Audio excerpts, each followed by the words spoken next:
What's going on, everyone? Welcome to another episode of For the Love of Cinema. This is episode 253, which tonight we're going to be discussing the action-packed, big-budget, testosterone-driven flick in the Netflix original Red Notice, Clifford the Big Red Dog, and the classic children's book in Clifford the Big Red Notice. Red Dog. Yes, as Rod tries to misdirect you, I will keep you on track. I am one of your hosts, Grayson Maxwell. Joining me as he does every week is my co-host, Roger Stillion, and our permanent guest, Christopher Bond. Two of the most beautiful sons of guns I ever did see. Gentlemen, how are we today? living the dream, bro. We're good today. Did you like your compliment, Chris? I know you did. I did. I always do. I know you smiled. I know you did. Chris is wearing pants in the studio, and it's bothersome to Yeah, me. this isn't normal, but I was busy. He's not What do you wearing mean? jeans. He's not wearing jeans or mesh basketball shorts. Yeah, there it is. He's wearing khakis like he was dressed up. Yep. It's bothersome. Wait, did you just come from work or something, Chris? No, I had went out with my wife today. We had a day date, and There you go. We went to some stores she wanted to, and I got to go to take the plunge into Warhammer 40K tabletop. That's gonna be. Oh, did you expensive. spend $1,000 today? It's gonna be a destruction of my bank account. You that's did for spend sure. $1,000 I today. spent a Wait, lot of money. hold on. Did you just go acquire the stuff, or did you actually sit down with some people and play somewhere? No, I went and acquired the stuff so that I may one day sit down and play with. Oh, that's my cool. brothers. Because Warhammer is one of those games that people like. They take the little figures and then they like paint them how they want to be painted, right? That's the Yes. Okay, cool. Yeah, the That's man like a- swindling me out of all of my money today. He said to me, "Well, it is a premium hobby." It's like, oh, he's good. This guy's good. What store are you There's comfortable actually saying? a dedicated Warhammer Games Workshop store about Nice. an hour from where we are, right outside of Pittsburgh. So that's Nice, where I man. went Good, Yeah. good. It is a premium hobby. today. It is a premium hobby. Good for you. I Think about love that when I buy drugs. Well, I was gonna say, I told a friend of mine a couple weeks back that I was like, oh, then we take the plunge into the ultimate nerddom, man. He was like, I didn't tell him what I was doing. He was like, Chris, friends don't let friends do hard drugs. He knew I was talking about Warhammer. It's true though. It's a War- premium I mean, hobby.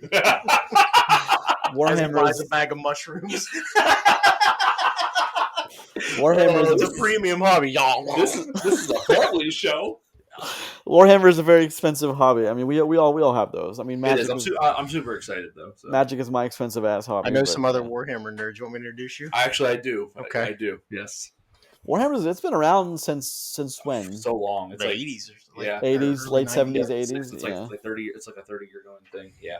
Well, I've said on the show, I'm a big ham. Big ham fan. Big- Listen, I am pro ham as well. I like ham in all shapes and sizes. I'm a Chipped, big, good. I'm a big fan. Spiral of the slice. Warhammer Look, 40K universe. A good And, a good ham sandwich is hard to beat. A good ham Screw you both. I sandwich. don't care anymore. Let's go. Grilled ham and cheese, dude. That shit is so clutch. It is. Oh my I know what I'm goodness. talking about. I ain't denying. I'm just mad. That's right. With some Now I'm thinking I wish I had a ham sandwich. You wanna With- go? We We just leave and Yeah. get some ham. There's a grocery store 2 blocks from here. I will up you the grilled ham and cheese with a bowl of hot tomato soup to go with it.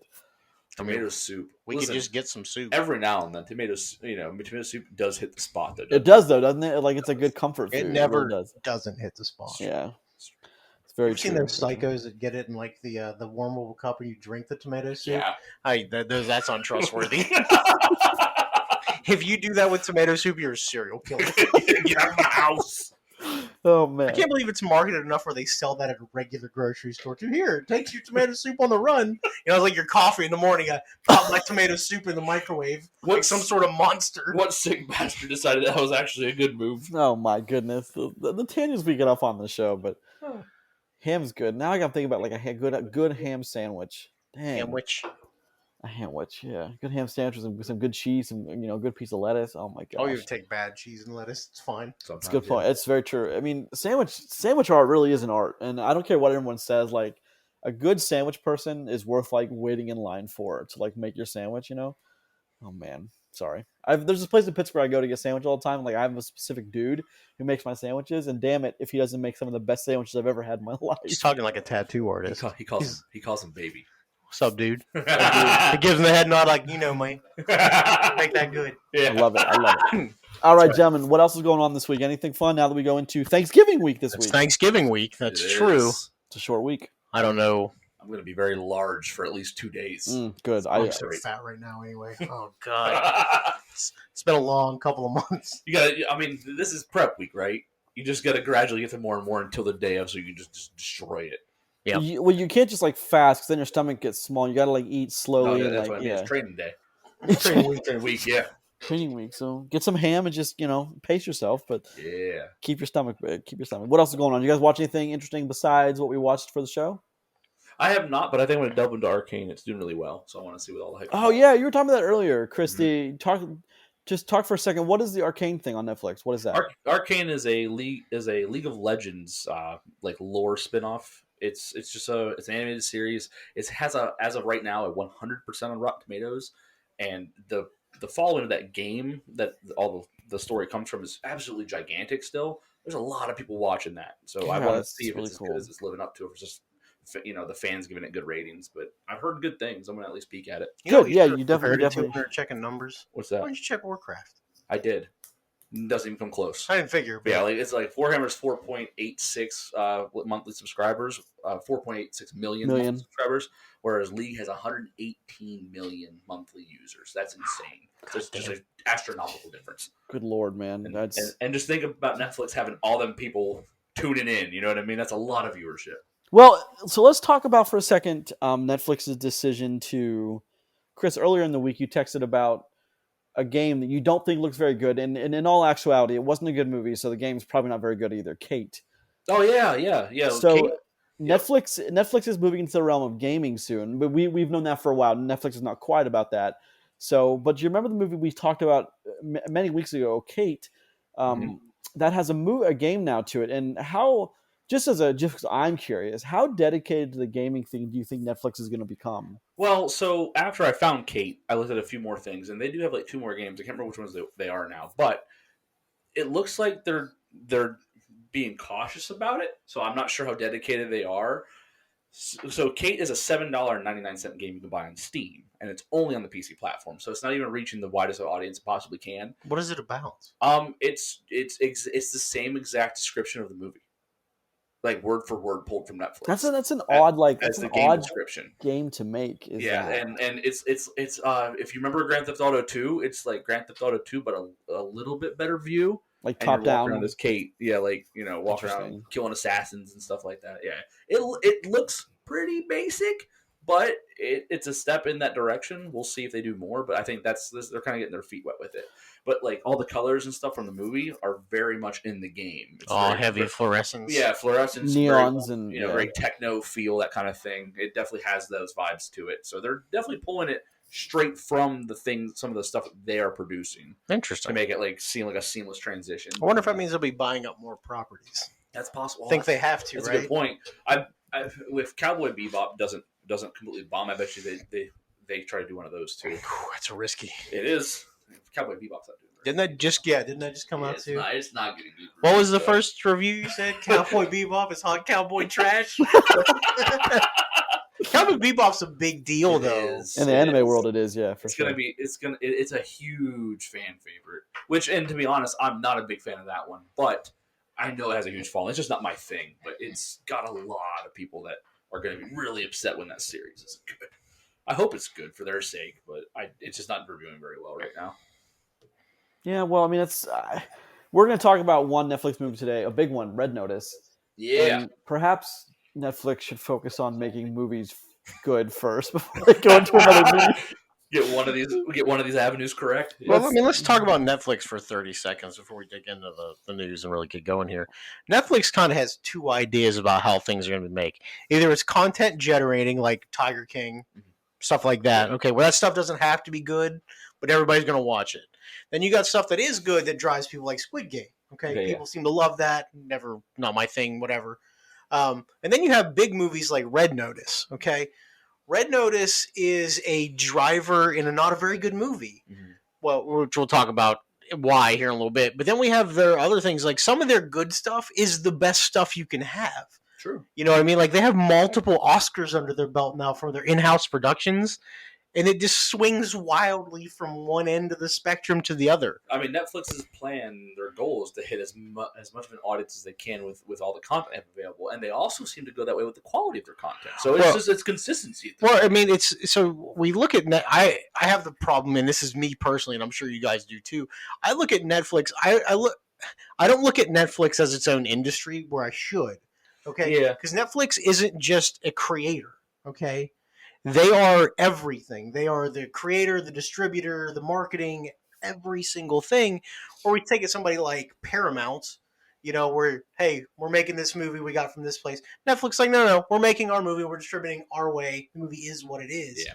So it's just such a weird caveat that Netflix fills that void Yeah. of hey, we do everything in house. If it's good, it's good. If it's bad, it's bad. We don't really care. It's amazing that they don't care. Well, I mean, I'm sure they care, but like they don't have to care. Well, I mean, listen, they have no problem throwing money at things. They don't. That's None. true. Zero. I'm actually, when we talk about Red Notice, I'm betting one of the action stunt scenes in there was because they just had money lying around for another like cool shot. I guarantee it.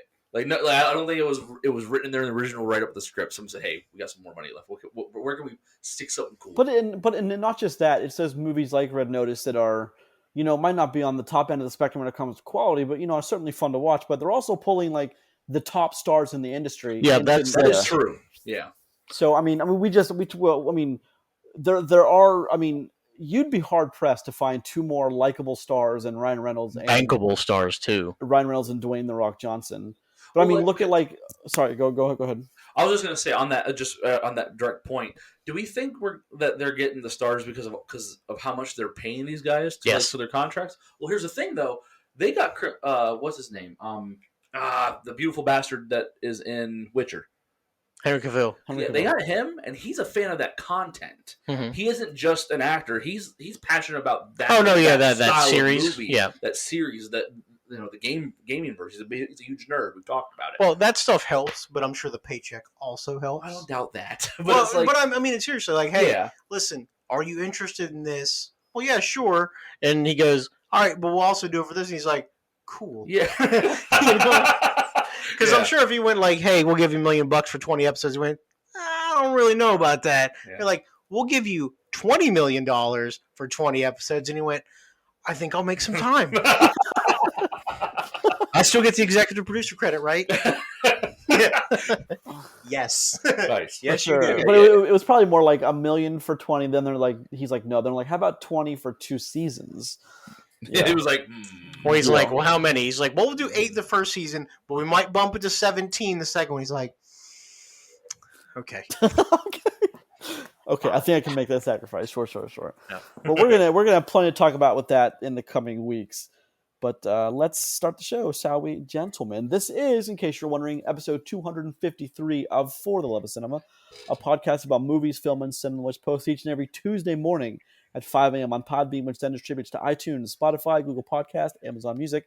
Each and every week, we start the box office, curtain upcoming releases, what's streaming, trailers, and movies of the week. So without further ado, as always, let's jump into the box office. Ghostbusters Afterlife, a surprise to no one taking the #1 spot, but what you may not account for is that it only did 60 worldwide. I think that's very soft, but that's just me. I thought it would do a whole lot. Well, 44 of it's domestic, so It it is, didn't it is. open a lot of places. So I thought the buzz and the hype for another Ghostbusters movie made in the mainline series by a Reitman would have been more than 44 million. But I guess movies in the theaters are just not pulling people in these days. If it's not Marvel or something else. I mean, it's got a good score on Rotten Tomatoes and everything. So It's also got Paul Rudd has for the past year catapulted himself into mega stardom. So I mean, that beautiful bastard. he really is. you know what's messed up? And I actually saw this a couple of days ago. That Paul Rudd is 52 years old, which he is 52 years old, which is the same age that Wilford Brimley was when they filmed Cocoon. When he's talking about being an old retirement age man, and you got Paul Rudd out here, he's like, I'm Ant-Man, bitch. Like, it just doesn't make any sense. Oh Things my are so God. different now. So different. All right, number 2, Eternals, 10.8 domestic, bringing in a worldwide 336. I think that's got to be a good number for them, right? I think they're considering that a win. It's not a loss, right? It can't be a loss. Yeah. No, probably not. No, not at all. Clifford the Big Red Dog, spot number 3, 8.1 million. Just a worldwide of 33. We're going to talk about that one a little more It is today. also available domestic streaming. Yes, So On Paramount Plus, that's right. mhm. King Richard, 5.7 million, bringing in a very disappointing 8.2 worldwide. But man, there is no way that movie doesn't win at least one Oscar. That I mean, look, I haven't seen it, and I'm a big proponent. If you haven't seen it, don't talk negatively about it because you don't know. But I just can't see that movie at least not being nominated for a couple. But we'll find out. I'll reserve my judgment until after I view the film. Fair enough. Dune, spot number 5, 3.1 million, bringing in a total. Chris, you got to be happy about this. This outpaced Eternals, 367 million. All right, I'll take it. And that was also available on HBO Max as a streaming service as well. Yep. Split stream it. Yep. So that's a very impressive number for also being available on. You asked earlier what we watched. Shang-Chi is on. Shang-Chi is on. Okay. So yeah, I caught that. All right. Yeah, I was like, I forgot I like this movie quite a bit. How's it looking 4K? Looks pretty good. Good. Yeah. I mean, I watched it in a movie theater, so that's. I don't know, man. Sometimes it just looks better at home. Every now and then. I don't think that's ever the case, but yeah, no. Okay. It sounded good real too on my surround sound. Yeah, see? Hypothetically speaking. Hypothetically, indeed. All right, well, there's your box office. I don't think a whole lot of switch up there. Let's look at current and upcoming releases. I don't think there's going to be a whole lot of switch around now. I think whatever's slated is slated. At this point, nothing's going to change. Yeah. This past weekend, November 19th, Ghostbusters Afterlife King Richard. This Wednesday, we have Encanto, House of Gucci, Resident Evil Raccoon City. I'm actually kind of excited to see how bad Resident Evil Raccoon City is. Welcome to Raccoon City. Oh, I'm sure we'll talk about it. I'm very curious as to what the hell is going on. No, because if I had to choose two movies out of that, it would be House of Gucci, which I know is going to be good, and Encanto, which I'd much rather watch. I mean, you just want that Pokemon movie so bad. Yes. Listen, I know they can do it. I mean, I've seen Detective Pikachu. Right? All right, November 25th, which is Thursday, Thanksgiving, the Beatles get back. I'm sure that will pull in a hefty crowd. Isn't that Disney Plus? That's Disney Plus, yeah, straight to Disney Plus. Starting off December with Wolf, and then we have Friday, December 10th is National Champions, West Side Story. Then we have Nightmare Alley and Spider-Man No Way Home on the 17th, which we're going to talk about that trailer today. We got another trailer. December 22nd, which is a Wednesday before Christmas, The Kingsman, Matrix Resurrections, Sing 2, The Tender Bar goes a little wider. December 24th, which is a Friday, Licorice Pizza, Don't Look Up, both expand. And on Saturday, which is, it's important note, Christmas Day, December 25th, American Underdog, which is the story of Kurt Warner, and A Journal for Jordan, which is Michael B. Jordan movie. And then still slated for December 31st is Cyrano. But that's also a Friday, so that could very well be when the Cyrano comes out. Nothing ever comes out on New Year's Eve. Man. Cyrano might. It's a Friday, so I don't know why it would. Just save it, but Cyrano definitely might. So that's what's coming out in the weeks to come. Let's look at some what's streaming. This week we're looking at Hulu. I picked out a couple of movies that I think are fan favorites. I know a movie that comes from Hulu. It's called Palm Springs, baby. Fucking rules. That's a great, damn good movie. The Hunted by director William Friedkin, Tommy Lee Jones, Benicio del Toro, Connie Nielsen, 2003. I watched that this week. Damn, that movie is short. It's barely 90 minutes. Nice. And I'm here for it. It's a very quick. I like those kind of movies. Yeah. It's a very quick. Clifford was 95 minutes. Yeah, I appreciated that. It was 15 minutes too long. I don't know. I mean, okay, we'll talk about it. Number 2, The Mexican by director Gore Verbinski, Brad Pitt, Julia Roberts, James Gandolfini, J.K. Simmons, Gene Hackman, going all the way back to 2001. And then third one I chose as a Jim Carrey movie, Yes Man by Peyton Reed, Jim Carrey, Zooey Deschanel, Bradley Cooper, John Michael Higgins, Rhys Darby, Danny Masterson, Terrence Stamp, 2008. I always thought that movie was pretty funny, but most Jim Carrey movies really do make you laugh at least a few times. All right, gentlemen, I am curious to talk about some trailers. What say you about the Halo teaser? I'm very desperate to know what you guys think about this. Well, I mean, it's 30 seconds long. You see Pablo Schreiber's back, and then him slipping on a helmet, which I hope I never see him take that helmet off. Agreed, 100%. But you also, I think throughout the lore he takes that helmet off like the Mandalorian. Yeah, like he does it like twice ever. But I mean, you also hear, I'm sure, Cortana's voice, right? Isn't that Cortana? It's got to be Cortana. Yeah, but it doesn't sound like Cortana. Not the Cortana we know, but here's the thing: why doesn't it sound like the Cortana we know? See, here's the question I want to ask: is right? Doesn't make any sense. Just get her. Yeah. Here's what I don't understand. Want to do it. Give you $5 million. She's as iconic as the Master Chief character. That's That's my point, though. Is He loves her. That's All right, not a guys. joke. we're missing missing the forest of the trees here. Come on. Are we? So Let's here's talk my about question. Halo, bro. Let's talk about Halo then. Master Chief's I think this is the beginning of fans going to be really upset when the voice doesn't match the character, especially when the character doesn't he wears a helmet the whole time. He should. So why better not let the guy who voices Master Chief voice master? Why Well, not? we haven't heard Pablo Shriver's voice in this yet. So Right, no, you're right. listen, I as just long as know- it's in the ballpark, I'm okay with that. Yeah. But the Cortana thing will actually bother me. Well, I mean, you hear Cortana more than anyone else. Yes. When you play Halo, so yeah. Yeah, I mean, your dude talks like once every hour. Yeah. it's just Tom Hardy style grunts anyway most of the time. Like it's not anything like vastly important to the lore. Of the Actually, you plot. know who's more important to talk to? But talk about Halo is the multiplayer guy, like Killtacular. Like that dude. Where's that dude at? That dude is very important in my life. Double kill. They need to hire the guy that's a Killer Instinct voice announcer though, because he'll get you hyped up in that show. That'll be great. Good. There are these decisions that I don't quite get, and it's. I mean, I'm worried, of course, for the Metal Gear movie, but because I mean, I love who's playing Snake? What's his name? What's his name? I just snapped. Thank you. I can't remember who's playing Snake, but it's not his voice. I'm like, why would you not just have the guy voice Master Chief that voices Master Chief? I just don't. Maybe they want to do it. I can't see that being the case. Maybe he's You? dead. That also does happen Yeah. sometimes. That's a good point. Like one day, the guy that voices Optimus Prime will not be able to do it anymore, and people aren't going to understand what's happening. Well, it's because it's been the same guy voicing him for like 40 years, dude. He's like 80 or something.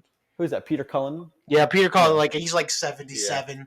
Like his whole life has been voicing Optimus Prime. Not a bad life. No, that's No, there are worse jobs to have.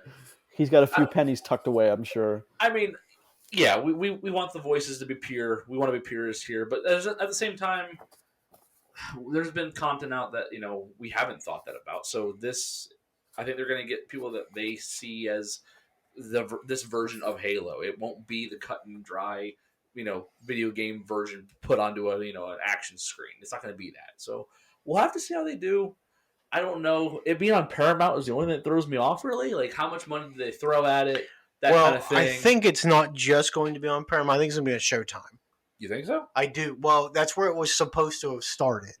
And then when they launched Paramount Plus, they're like, we're going to put this on there too. Okay. Because it's going to be R-rated, because it has to. Yeah. Halo's R-rated. I would imagine it does have to be. Yeah. No, Halo, yeah. Halo's rated M, not R. So and M, M is 17.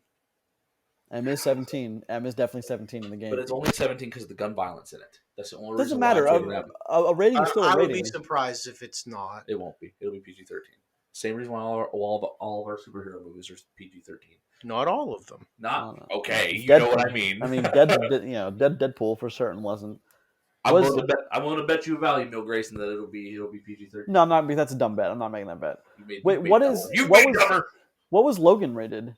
R. R. Well, One okay, of yeah, I was three. gonna say that was a pretty hard R to me if I remember. That's that one of our right. 3 R's. Yeah, Yeah. it's that and 2 Deadpool Remember, movies. Logan is incredible. It is. It really is. Logan's a great movie. It's in my top 3, 100%. All right, But- gentlemen.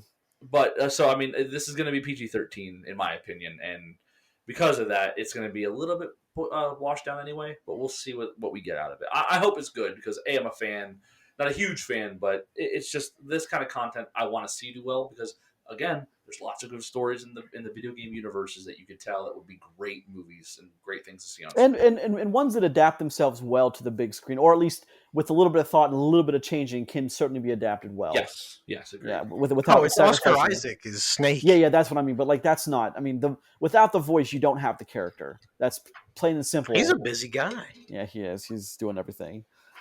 Didn't you I mean, make a he's joke doing about that- that last week? I don't know. You made a joke about Oscar Isaac. Like, yeah, okay, let's speed this shit up. I got stuff to do. Yeah, you made a joke last week. All right, gentlemen, let's talk about Tiger King 2 and how unenthusiastic you are to watch it compared to the first season. I think it's just a year too late. I think they should have capitalized on Strike While the Iron is Hot and got this out literally as soon as it rolled off the presses. They needed to push something else out whatever they had as fast as they could, and they didn't. And I think it's not going to do anything. Without watching it though, I know the very damning thing is he didn't get pardoned, which that shit would have been incredible. Yeah, but I mean that was All political statements aside, Yeah. would have been the greatest thing in the world. what I'm afraid is going to happen in Tiger King 2 is one of my great fears about season 2 is because of how big Carol Baskin got and how mad she was about how they made her look in season 1. Because I mean, look, everyone in that show is a joke. Every single person, Carol Baskin included, is a joke. Yeah. Like a joke of a human being, just trash. Yeah, they're bad people. Sure. Yeah, and let's You think get it's gonna- and let's you get think one it- thing incredibly straight. Carol Baskin definitely killed her husband. Whoa. Let's get one thing. Allegedly. I mean, fine. Allegedly, Allegedly. Won't be getting one of my like great that. one of my great fears is they spend this as an agreement for her to do season 2, and without Carol Baskin, you lose a lot of what is Tiger King. I bet you they ease up on that, and maybe they even double back and say, you know what, maybe in the narrative way, maybe we were wrong about that. But I hope they pushed it all the way to they're the not. end. I mean, I would imagine they didn't, but Netflix can do what Netflix wants because Netflix is Netflix. They got a But- lot of money. I don't see too many people. People were excited when they saw like the poster and like the teaser, but no one's talking about this. Well, can I ask one question to both of you guys? Of course. So, do you care what's happened to these people post Tiger King? No, really, I See, I don't. love you both. That's my answer. Like, listen, most of them were shitty people. Yeah. I like seeing them be shitty to each other. Past that point, I don't care. Yeah. But I mean, also the thing that made Tiger King so great was like it came out in a time when 90% of the country was literally at home. So I mean, you threw it on out of curiosity, like, oh, everyone's talking about this. I might as well get caught up. And what was it? Six episodes of 50 minutes, something like that. Yeah, and then they threw together the 7th episode with Joel McHale, That's right. where they did the interviews and stuff, and you found out that one dude got his teeth fixed, and that was He did interviews literally shirtless and with one tooth. Like, what? How can you not like see they're making a joke out of you when they're doing? I mean, that? again, though, you throw enough money at me, I'll take my shirt off. It's true. I guess true. money is a hell of a drug. Yeah. I'd be curious to see the numbers of season 2 versus season 1 of probably a fraction of what they were. But see, again, though, we'll never know. No, we won't. And then All you Netflix can doesn't see, I tell mean, you. listen, it's still in their top 10 thing on their little scroll bar, but I also don't know how accurate that stuff is either. Yeah. Because they can be like, we need this to be number 2. Make it number 2. And somebody goes, click, Yeah. Yeah, Right. number 2 in the U.S. today. More like we need this to be number 1. Shovels it around. That kind Mhm. of thing. Yeah. But I feel like I'm going to take a look at that. This week I only have a 3-day work week, so I'm Must be definitely- nice. Yeah. Right. I think I'm going to take a look at that. I'm going to do 3. If not, I'm going to try to get him. I mean, I can't imagine it. I'm sure I'm going to be enthralled and captivated. And I love it. You're love going to watch it and be like, it was so fucking great. I loved it. it. Best television I've ever watched. Next time we see Grace and he's shirtless with a track on.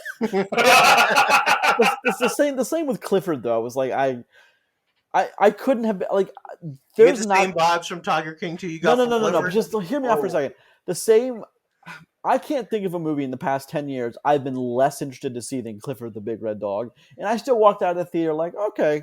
I mean, it wasn't, but whatever. I'm going to Subway. That was my next thought. Is I'm going to Subway. But I mean, it's. Did you get a ham and cheese sandwich? I did not. Was get it a ham and cheese. delicious? I just said I didn't.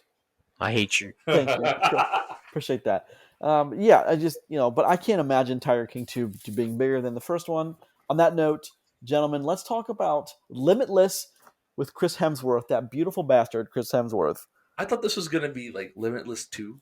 Like from Bradley Cooper? Yeah, movie? this was like the next one. I was like, man, they got 2 beautiful bastards to be. No, I really Chris kind of, Hemsworth is in incredible shape. He really Good is. God. he's really like a gem among you find this. Well, he's like a nice guy, too, which Yeah. also infuriates me. Anytime I want to feel like less of a man, I'm just gonna find Chris Hemsworth. Wait, why does it infuriate you, Roger? I have to know because he's But listen, he's because handsome. He's Yeah. handsome. He's ripped. he's cute. funny, he's Yeah. rich, Yep. people like him, he's nice to people. Fuck that. I need all famous, beautiful, rich people to have some dramatic flaw Yep, right. to make me feel better.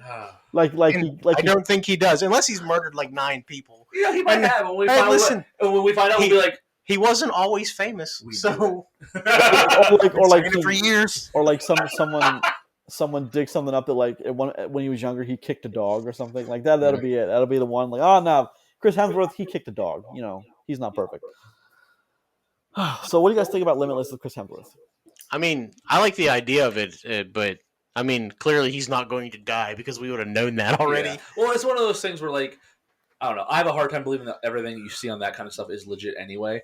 Like, when he's tied to that crane, He ain't going nowhere. They hired an actor. You know, he can make that look like he's super nervous, and no, there's no way I'm going to die up here. Yeah. You know what I mean? So it's like it's this kind of thing with an actor in it. It's hard to fully believe, but I mean, it'll be entertaining still, right? So. Listen, I'll respect anybody that will jump into water that I know is like 35 degrees though, because damn. Well, we You can't fake that. You want to join the Polar Bear Club with me? I don't mind that actually. Yeah. I Let's do it. think it would be a horrible experience. It will, but I'll do it. well, so we have watched some of that Disney stuff, Roger. We watched a lot of those for a while. We watched a lot of those like They're animal documentaries and yeah, stuff. documentaries. I mean, they're all Natural Geographic docs. So Yeah, and they're all very They very know well what they're shot. doing. Yeah, for sure. Why do I have an echo? I keep hearing that. I don't know how to get rid of that. I don't hear it. Yeah, you'll be fine. No, it's definitely there. All right, Okay, cool. Spider-Man: No Way Home. What do you guys think? Give it to me now. I'm ready. So We talked listen, about this is an incredible. Me and you did. Yeah. Me and Chris talked about this for a while. So here's the thing. This is a great trailer. Okay, it really truly is. Now listen, I don't want any other trailers. Nothing. I know they'll probably slip one out, but look, they are standing pat after all these leaks that there are no other spider people in this movie. Okay? I don't understand why they don't just give you like the last shot of this trailer. The three of them, you see them from behind, just all going in different directions. Yeah. Like, you don't have to acknowledge it. Just one shot, just let it go. And then you said the backs of them. That's right. Don't show their faces. Nope. Blah, blah, blah. Just do it. Yes. Just do it. Because here's the thing. They've gone so far as to edit people out of the trailer that you can clearly tell there's someone that's supposed to be there. Yep. Like, just stop. There are less than 4 weeks till this movie comes out. Mm-hmm. Everybody already knows who were you trying to lie to. Yeah, right. And I'm going to say this right now. If Tobey Maguire shows up on screen as Spider-Man in this movie and Hero by Nickelback and Saliva doesn't play, I'm going to walk out of the theater. Ooh. No, you won't. Happen. What if No, he's you in won't. Dick Blacksuit Spider-Man mode? I'm there for it. If they play the song, man, I'm in. What if they don't do that song? They do the weird jazz song. I will. Everyone will die. Everyone will die. No, I'm super pumped for this movie. Listen, this is like Avengers level storyline here. It really is, because this is bringing. I mean, the Spider-Verse alone is an Avengers cast worth of people. You know what I mean? So there's a lot that could happen with this, and it's going to open up some doors. And also, it straight up brings up the fact that, hey, these are people that have died at Spider-Man's hands. Mm-hmm. Yeah. Like, they yeah. straight up say that, and he's like, I don't know if I can do this. Yeah. Oh, no, this is. I'm ready for this movie. Give it to me now. Yeah, I I think don't think it's he's killed very him. exciting. He killed Mysterio. Yeah. Well, yeah, he did, but are we talking about all the Spiders? Because Well- Doc Ock definitely died. Yeah, well, so did Green Goblin. Yeah. Yep. So, you know what I mean? Wait, Yeah. hold on a second. Did he kill him? I forget how Mysterio died in the end of that. Spoilers. Yeah, he got Well- shot by his own drone. Yeah, so he didn't murder Mysterio. Yeah, well, Mysterio that's kind of murdered the him. same thing with Green Goblin too, though. Well, because he killed himself with his own glider. Yeah. And Doc Ock killed himself, letting him get out. Mhm. So it's like, but they're all Spider-Man sees it as Peter Parker sees it as his fault. Directly Did because you guys, of it. I mean, the last when she's falling in the end, that's supposed to mimic The Gwen Stacy. Yeah, the Gwen when she died, and like that's supposed to. That's what I'm like. That's the big to me. That's one of the bigger takeaways from the trailer is That's a big just- movie moment. it's just going to happen again. Like, well, see, that's the greatest thing about. I don't know why they cut away from the Garfield Spider-Man. I'm still going to say it is. Well, I never understood that either because he was a decent Spider-Man. I think, though, the problem they had with him is they took him all the way back to, like, high school. So, yeah. He should have been – he was too old. Yeah. Like, you can have him as I Spider-Man. know. He doesn't have to be 17. Yep. He can be 25-year-old Spider-Man. Yeah. You know, it'd be I really mean- cool to see as like a one-off, as like a Marvel does kind of a one-off thing of is like 30 years in the future, all these superheroes are old. And, like, How about what- 2099 Spider-Man? They do things like that. Who is Well, see, I also don't know that. But I'm Oscar talking about Isaac. like yeah. Did you know that? Well, okay. See, I always thought the Garfield Spider-Man was kind of interesting because I like the way that it ended with he gets. I mean, he is directly Captain Stacy gets killed because of Spider-Man on the rooftop, and then Yep. Spider-Man makes a promise to leave Gwen out of it. He promises him as he's dying, and then 45 seconds later, he breaks that promise on screen. Heroes don't do that. Interesting. And then the second movie, she dies because he didn't leave her the hell out of it. And yeah, you're leaving some. There's some. well, of course, There's some counterpoints to that. But, no, of course, but like, no, yeah, listen, he definitely fucked up the Stacy family. Yes, 100%. so He is threw it? bodies in the ground. I Sure don't- did. I hope they capitalize on, capitalizing on her falling as trying to replicate when Gwen Stacy's going to directly capitalize on the Oh, yeah, Captain she Stacy won't die. rooftop. Yeah, well, so here's the thing. Like, a big criticism that Sony got was using the Gwen Stacy moment, which is supposed to be it's like a hugely iconic moment in the whole Spider-Man story. Of course, That they use it as a throwaway moment to get people to go see the movie. Whereas I don't think Disney makes that mistake. I think they'll do something else with that, which they should. well, it's all. I mean, in the first Spider-Man, even as old as that movie is and as young as I was, I felt the same kind of dread. Like I was like, yes, when Green Goblin was holding, he was holding Mary Jane and the cable car, and Yeah. he's like, Spider-Man, you pick. I'm gonna let them both go, and your choice is gonna save one or the other. And that movie ends like a typical everyone wins. No, it makes me sick. But I was like, so does that mean they're gonna revisit that choice as well? You think? Sure. Why It's not? possible. I'm really excited about it. I just like choice and heroes makes I mean, them listen, who if they Tom are. Holland has to stop a car with his Yeah, webs, it's such a yeah, that's a great moment, great man. moment. Okay, so what do you think is the most iconic moment in the Tobey Maguire Spider-Mans? I would say it's the train, him stopping the train. Probably the Yeah, train. 100%. And then of course those New Yorkers. I don't. Okay, hiding so in the hold building. on. From Spider-Man 2, when Doc Ock throws the car through the cafe and he grabs all those people at one time. Yeah, but that's not a very highlighted moment. It Okay. happens so fast. Yeah. But I see what you're saying. And to be honest, in that same movie though, because it's been a long time since I've seen this, when he's fighting Doc Ock, doesn't he try to hold up the building as well? Yep. Well, so that's the end Yeah. where that's when Mary Jane finds out that it's actually Peter. Yes. Because he's like, That's you also a okay? He's big like, moment. this is really heavy. Yeah. Yeah. That's also a big spider. I think a big. I still don't think that even that touches the train moment though. No, When No, they- the train train's moment. huge. Yeah. Yeah. Well, and then they carry him through, and everybody's Yes. like, my son is older Yeah. than him. Yep. Like, Oh, no, everybody's they- like, it's well, a dose of reality. hold like, on. They carry him through as the Jesus Christ figure Yeah. with his arms out, and he's They like, just give him body's his straight. mask back, and Yeah. everybody's like, We won't say anything. he just goes. Yeah. That's awesome. Hmm. Yeah, that's. So I don't Yeah. know. I mean, It's look, one of awesome the moment. biggest. we're excited. Spider-Man is by far my favorite in the Avengers stuff. I always respected the first Spider-Man movie for being released same time as Star Wars, Yeah. and it beat the shit out of It the came box out. office. It came out at the same time as the first Lord of the Rings movie, like Did it? around the same time. Yeah, because I remember No, it seeing didn't. that one in theaters. Lord of the when Rings was was- Lord of the Rings was 2001. Always like wintertime. Was it? Yeah. Oh, it wasn't long. Always in December. Probably the same year. 2001. Yeah, it was okay. Yeah. Well, because it went straight up against the Phantom Menace, though. Oh, okay. Okay. And I was just like, that's not great. Oh man. Yeah. Okay. But didn't it? You just said didn't it beat the Phantom Menace? It And- did. It sure Yeah. did. which is embarrassing. That's Embarrassing. tough. Not for me. That's a tough loss. Oh, So yeah. we're excited for No Way Home. I don't think there's any way we're not excited Yeah. for that. Yes, Good. good. We all are. So It's terrible. I'll be so disappointed. I'll be. Listen, if they'll have to try real hard to make that movie bad. Because No, I don't think there's any way that one's gonna- I think that one's I think that one's pretty safe from sucking. I think that one's pretty safe. Venom shows up. Oh, that'd be great. Could. He He really could. could. It's the door is now open. Wide open. All right, gentlemen. I think we need to discuss Red Notice first, as Clifford is the theatrical movie of the week.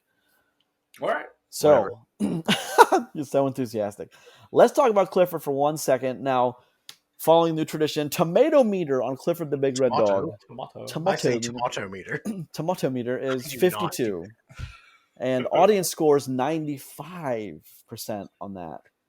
It's insane. That is, Roger. Remind everyone what that means again. So that means, for the critic side, that means 52% of registered critics with them have given it a positive review. I don't know what it means for the audience. Yeah. All right, let's look at some particulars. Darby Camp is Emily Elizabeth. Jack Whitehall is her Uncle Casey. Darby Camp from Grayson's favorite series, The Christmas Chronicles. There we Oh go. my god! No, Did you not realize that? I didn't. But I mean, there was no Belschnickel, so I didn't. No, I don't care anything about Belschnickel. So, and only because it's a joke. Tony Hale, John Cleese. That's who I couldn't think of his name last week. We were talking. Damn it, John Cleese is that guy's You name. forgot who John Cleese was? I did. I couldn't think of the name. And I just looked at the names again. I know. All right, directed by Walt Becker. Roger, what's Clifford the Big Red Dog about? About a big red dog? There you go. Done. Fiend.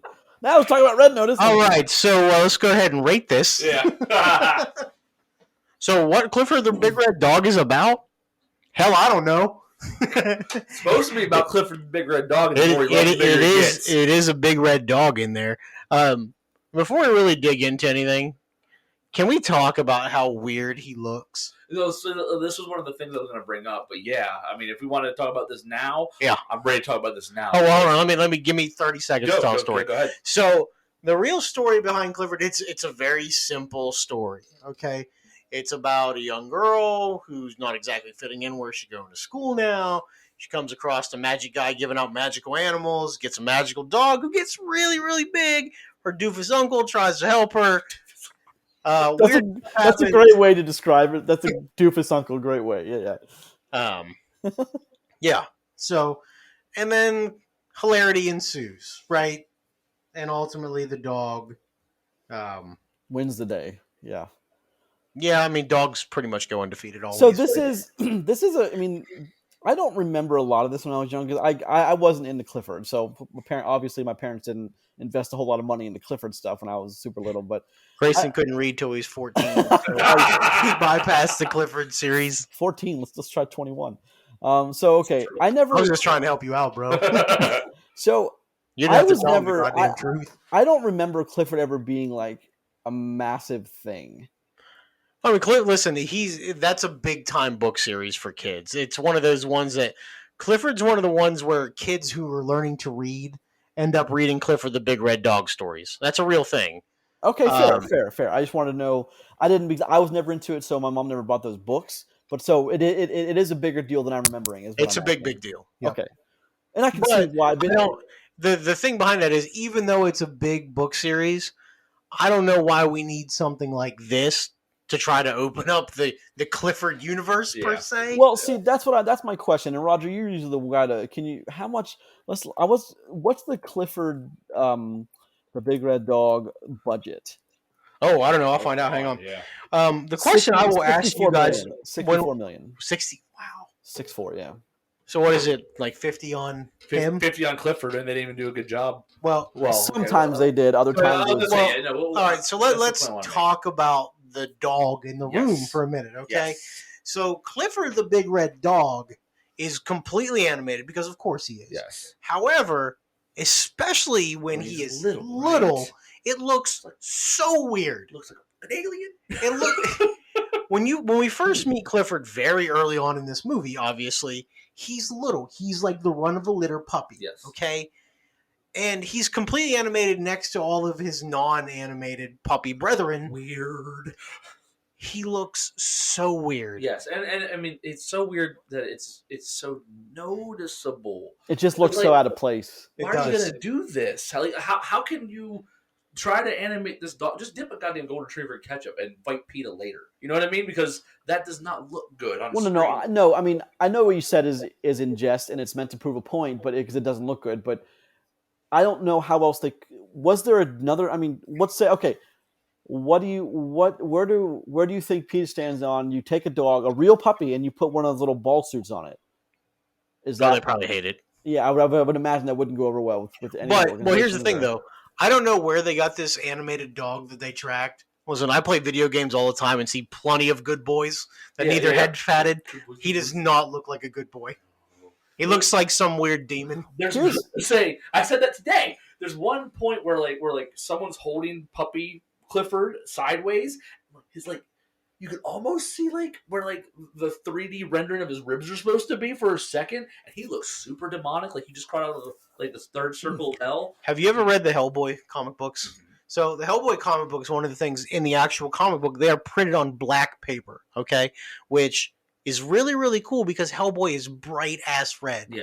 That's what Clifford looks like, and it's so out of place here. And it's the only thing I could think of. Yep, so no, that's not bad, actually. Terrible. Well, so my wife pointed out today, because she had the pleasure of watching this movie as well, was that Boo. especially when he's running through the city as a puppy before he gets to the magical animal tent, and cars are stopping. They're stopping way too early and stuff. It's not even they couldn't even get the marks right on this. Mm-hmm. It was just not great, and it sticks out.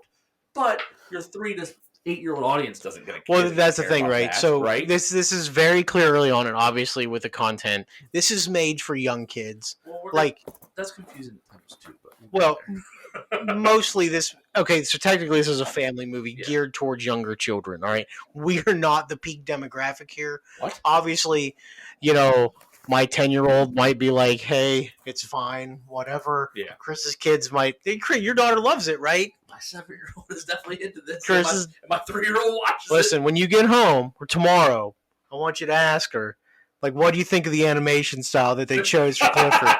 And I want you to write it down and come and tell us verbatim what she says next week. Right. Well, she's not going to have anything. I mean, is she really going to have... Listen, I want to know what she thinks. Yeah, I'm doing it. Okay, that's fair. That was my next question. She's going to be like, I loved it, thanks.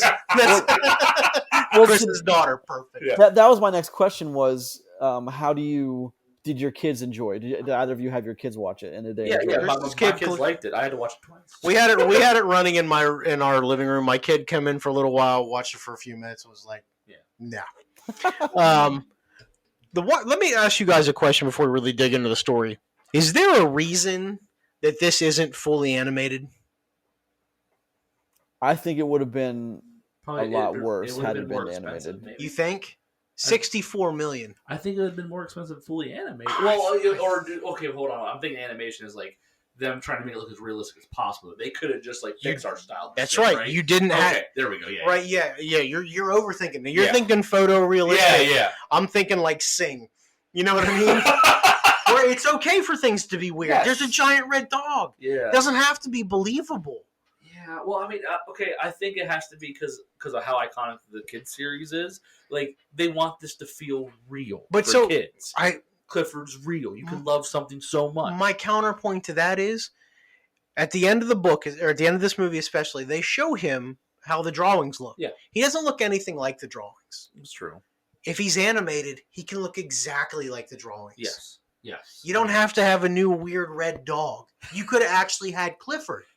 Yeah. I'm serious about that. Yeah. I think they chose for some reason to be we need to make this live action, and it doesn't make any sense to me. Because if this movie's animated, I think you get a pass. Okay, but what studio animates this? Who cares? Paramount, DreamWorks. Paramount, DreamWorks are the same company. Okay, yeah. I think they're more than capable of pulling it off. Well, do you remember that movie Curious George? Will Ferrell? No, Will Ferrell. Yes. Yeah, Will Ferrell. Yeah, Will Ferrell. I remember. That was all animated too, wasn't it? I don't remember. Or was that some animated, some not? I think it was all animated. Curious George was. I don't remember how that, but I don't think.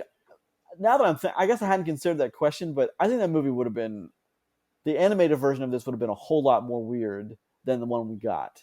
More weird? I think so. No, I don't think it works. When it's animated, you don't have to worry about it. You don't have to explain things. So that's okay. Let's dig into the story for a minute. Then the real crux of this story. Does no one think this is weird at all? Yeah. The real crux of this story is with Clifford. He is the supposed property of this company called LifeGrow that are trying to make giant animals. Yes. You think that's less weird in an animated movie? No, I guess you're right. That's straight up supervillain 101 crap. No, okay, you're right about that. You are definitely right. But okay, well, so continuing on though, like that's actually what the conflict in this story is. Besides, he's a giant red dog. Yeah. Is these people are trying to capture him? Okay, I don't understand. Out of all the things that are involved with Clifford the Big Red Dog, that this is a story that you give to kids. Be like, hey, we're gonna take this. What are they gonna do with that dog when they get him? They're gonna cut him apart, bro. They are. Yeah. That's really dark. They're gonna do weird experiments to this dog, and they're gonna unsplice him. Mm-hmm. You're not wrong about that, I guess. I mean, I guess the only, as an executive looking at this, I think Chris probably hit it on the head. Was cost. Shooting the movie, I think they're gonna Truthfully, make after thinking about it, like how much does a movie like Inside Out cost to make? You know, a lot of money. that's Pixar though, and they go really in depth on things. I think Either much way. lower budget from that. Yeah. Think what was that terrible Netflix circus Animal movie? Crackers. Yeah. Yeah. How much you think? Hold on, I'll find out how much. Yeah, go ahead. So, I mean, like, tell us what you think, Grayson. Like, what do you think about? Well, this I don't- movie. Is when they did the weird kind of stencil animation in the end. Is that could have been cool to see the movie kind of in a weird new kind of stencil animation, maybe Well, yeah, like it's like- comic book style, or Yeah. even like a book. You turn the like even almost a book style. You give it you give it dimension, you bring it to life, but like it's still stencil book art. I think that would have been cool. That movie only cost $17 million to make. Animal Crackers. Yes, Well, Quality. because it was but because it was yeah, animation yeah. from like 20 years ago. so Yeah, I mean, Okay, that's a point. listen, 17 million. They had a $65 million budget for this. That is 4 times more. That's a good point. And I mean, Yeah, don't think numbers, think percentages. That's 400% more. I would have less of a problem if Clifford didn't look terrible most of the Well, time. Here's the thing. He looks terrible all of the time. I Yeah. think Clifford looks fine big though. I think they did it fine. I think he looked fine. Well, big. see, I'm glad you mentioned it because scale, I think, is the major problem with small Clifford. Is it like he looks so weird and out of place because you just took a dog and you shrunk it. You didn't like make It's it a true. puppy. They didn't make it a puppy. You just Like you shrunk didn't it, have you like a shrunk short it. little tail and Yeah. big dumb head because dogs do Yeah, that. You know, they made, hey, look, we're gonna take the big dog, make it the small dog. and then make him big again. And then it just doesn't. It didn't make any. That is what made. You guys the got the beginning small of it. version of Clifford? No, man, I forgot to do that. So he just takes it and Yeah, it's like grabs the arrows and scales it Yeah. down. So I got you guys. Okay, well, let's just jump into the story a little bit then. As Clifford, you know what I thought really, and this is coming from someone who was like the entire week. I was like, oh, I got to go watch this movie. I don't want to, but I think one of the things that kind of won me over a little bit was the John Cleese, the kind of the magic dude, the kind of Okay, well, I mean, he serves a purpose. He's like, I got to go help out, find other people who they're not looking for pets either, yeah, because he's supposed to help people, and I understand that. Yeah, but which is a good message. I get it, but like as a movie thing, like it's not anything spectacular, is it? He's just there for a few minutes. Well, but but see, it helps to explain, even albeit a stupid explanation of why Does it need Clifford. explained? Well, You'd have to explain why Clifford grew overnight. You here's couldn't the get away thing. with that I stuff. will also counter with if it's animated, you don't. Yeah, there's They the chose to put this in the realistic world. Listen, in an animated movie, if there's some dude giving out magical pets, isn't that far more believable than a dude, yes, you're right. some Yes. hobo in New York City giving out, methed out dogs? Yeah. Listen, why is Clifford 8 sizes too big, dude? He ate a whole bucket of PCP this morning. His heart's going to explode. His thyroid problem. You will never understand. I don't know. Like, I guess. I mean, I don't get hung up on the wrong thing here at this point. It's just, I don't know. It just seems like that there's a lot here that doesn't need to be here, but had to be put here because it has to hit a certain amount of runtime.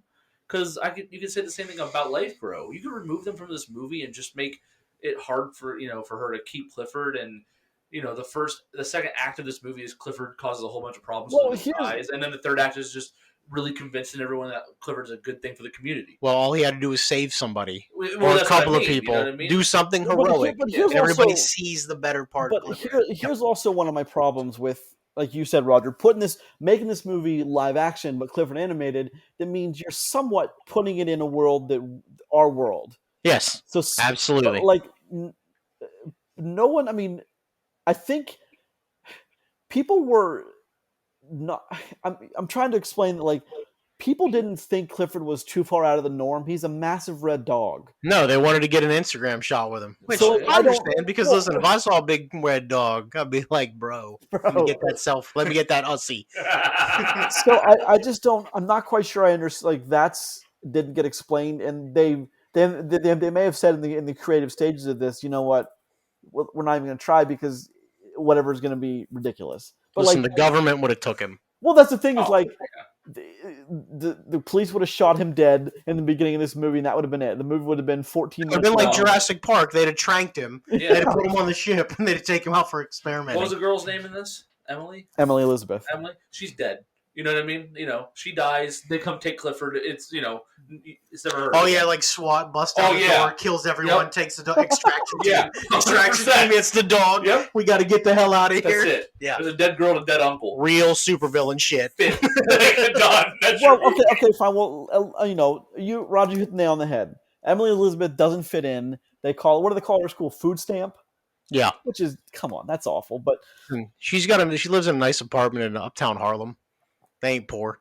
Well, They ain't poor. but they are though. That's the thing is, But they the, are. but the dishwasher don't work. I did appreciate though when they're staying at the super rich guy's house and he Zillows it. And it's like this place is worth $27 million. Then I realized that dude's got way more money than I thought. Yeah.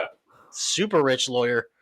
I think the dude's son was one of the shining. Owen The kid from Good Boys. Isaac Wang was. Yeah, he's pretty funny.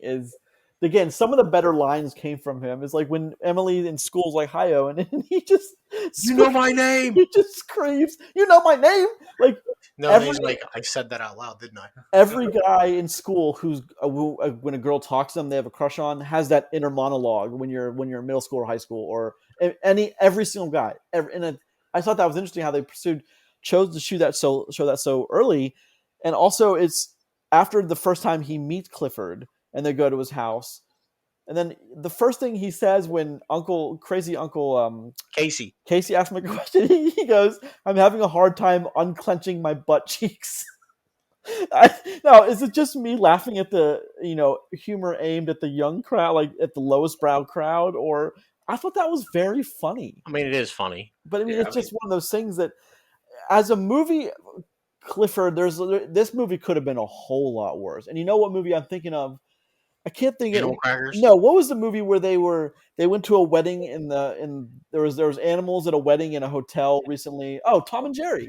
Oh, yeah, Tom and Jerry was really bad. This movie is so Why is much this better better than than Tom and Jerry. Yeah, probably? like- It is better than Tom and like Jerry. leagues ahead of Tom. I and didn't Jerry. think about that. That movie was a disaster. Yeah, Of terrible. course, that was another thing where I didn't understand, like, Yeah, but- why are things animated and why? Yeah, but Tom and Jerry, the problem in Tom and Jerry isn't Tom and Jerry. You know what I mean?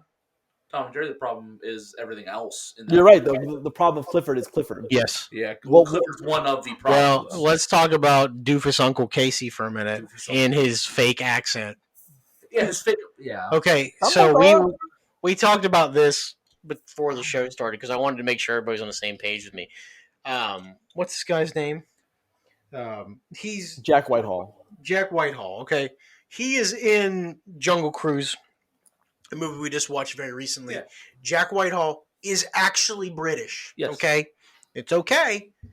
The mom in this movie has an English British accent, right? He's the brother, and they make it a point to say why he doesn't have an accent. Yeah. That he has been here since he was 2 years old, or I might sound like this. Then he does his fake British accent. Why is that part of this movie? Yeah. Why couldn't he just be British? Yeah. Because Why do they make it a point to explain to him why he doesn't have an accent? because they had to make that weird. Yeah, but the reason why that Yeah, but here's the thing, though. Every reason why you have that, to make him have the English accent, he can still just have the British accent. You know what I mean? He doesn't have to not have that, and that's all that story stuff could still be true. Yeah, I guess you're right. No That one makes thinks sense. anything different that he didn't have a British Yeah. accent. All I did was think his American accent, not very good. Like when I think good British guy with a good American accent, I think Benedict Cumberbatch because he does a damn good one. Yeah. Jack Whitehall does not do Oh that. shit. What? Okay, Does so not. no, you're not. If you'd wrong like to about come that. on and refute this, Jack Whitehall, I'll be more than willing, as long as you only talk in your actual accent. Yeah. So I guess the whole point of it is I just don't understand why they did that. because, especially with little kids, does anybody care that he's got a British There's accent? so much that happens here that no one cares anyway. So why is that the thing? You're like, we have to write this in this way. Like why a woman walks around drinking a can of condensed milk? Yep. That's Yep. weird. Yep. I hate this. But why also? So we talked about it before though. Of she lives in what looks to be a kind of a spacious New York apartment. It's not a bad place, man. No, It's no, got no, a nice no. flat in New York. And of course, her mom is stressing about money and jobs, and they make it a point. Isn't she like a corporate? She makes a lot of money. She's a legal. So what do you call this? Legalese? A paralegal. Yeah. So they're just like the secretary of the lawyer world, but still, I don't. Why introduce that if it's not brought up again? Yeah, I don't know. But like the money thing, I guess, comes up in the fact that like times are tough. But even when they get evicted, it's not like, oh, we don't have any money for another place. It's No, they got evicted because the big red dog tore up the house. Yeah. But I mean, even then, can we talk about that for a minute? The fake damage scenes, like when he tries to grab the tail. Oh God, it looks so bad. I want to see the machine that was flinging him around like that. You know what I mean? And the other thing is too, right? How did they get him out the front door? I understand the front door of the apartment building because they unlatched it and opened up like a barn door. Yeah. How did he get out the front door of the apartment? That's a good point. He's trapped in there. Oh my God. But there's so much of that. But there's so much of that in this movie too. Of like, well, why does that happen? Oh yeah, it's only big when it matters. Yeah. Yeah, Right. that's the whole thing. Is like, but in a movie like this, does that matter? Because I mean, you saw it. So 95% for audience score. 95%. Yeah, because I mean, I think there's a reason for that too, though, because it's not like us reviewing that. You know, I'm not ever going to go even on my letterbox, which I've neglected lately. Sorry. I'm not going to go and be like, I'm not even going to rate Clifford the Big Red Dog. No. It's like I won't. I'm not the peak audience for that. You know, and I have kids. Yeah, I got them too. Yeah, it's just. But this is a movie. As long as somebody likes it, that's fine. So how I partly measure something like this is, so there are a lot of movies watching this on this show that like not very good, but yeah, while I'm falling asleep, if I see it, sure, I'll turn it on while I fall asleep. This is not one of those movies. It just there's nothing that's going to bring me back a second time to watch Clifford the Big Red Dog.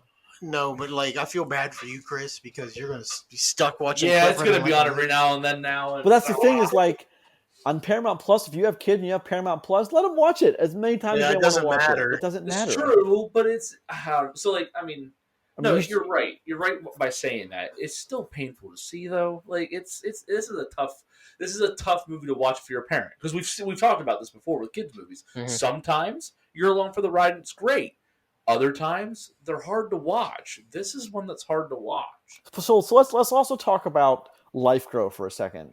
Okay. And I think, Roger, you hit the nail right on the head, and I'm glad you did. If you didn't, I was going to have like that is legit supervillain stuff. Yeah.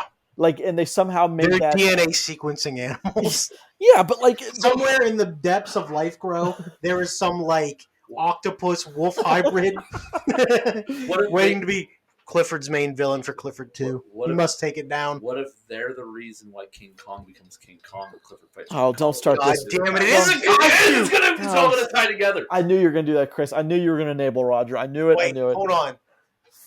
What's the other one? Rampage. Yeah, Was Rampage a Paramount film? I think it was. Oh, I bet it was. Oh God! Oh, I bet it was. So okay, so the question, but like Tony Hale plays the Life Grow guy. the Life Grow guy, and to Yeah. me, he's too. A lot of problems I have when I write my scripts is my villains are so evil that a buddy of mine, another writing friend of mine, calls them Disney villains. They're 2D. They're too evil. They're not real people because they're too evil and they don't have the balancing. They don't have the other side of a real person, and that's always my problem. To me, that's what this guy was. He just was, but they didn't care because of the movie they were writing, Clifford the Big Red Dog. It doesn't matter. All you need is a dude to be Unfortunately, super it's evil. not Paramount. Damn it! So that's my question to you: is Life Grow? It's convenient that there's a company like Life Grow that gives Clifford a reason to be in this world, but like Life Grow doesn't. There's no, at least to my knowledge, you think there's any company that does that in anywhere in the world that grows Life Grow- massive animals? Life Grow doesn't give him a reason to be in the world. It gives something there to cause issues for Clifford is what it is. Well, that's okay, but that's a plot convenience. Something that grows big stuff, Monsanto. Yes. But I just, I get what you're saying though. Yeah. and I guess to me that's part of the reason you make this live action is now. I mean, you guys have daughters, so the appeal that to your daughters, Chris, that might like it is if they're in that age range, or they soon will be, is they see themselves in the Elizabeth character. Sure. Okay. Yeah. I guess that's a way to think of it. Yeah. So what if it's a wolf with 8 octopus arms? Oh my goodness! But instead of octopus arms, they're like crab pincers. Well, like in Jason Bateman? Croods 2. Yeah. The weird wolf spiders. Yeah. Oh, Like, Son of a bitch. you remember Jason Bateman on Netflix? His Delta. Well, no, what's that movie?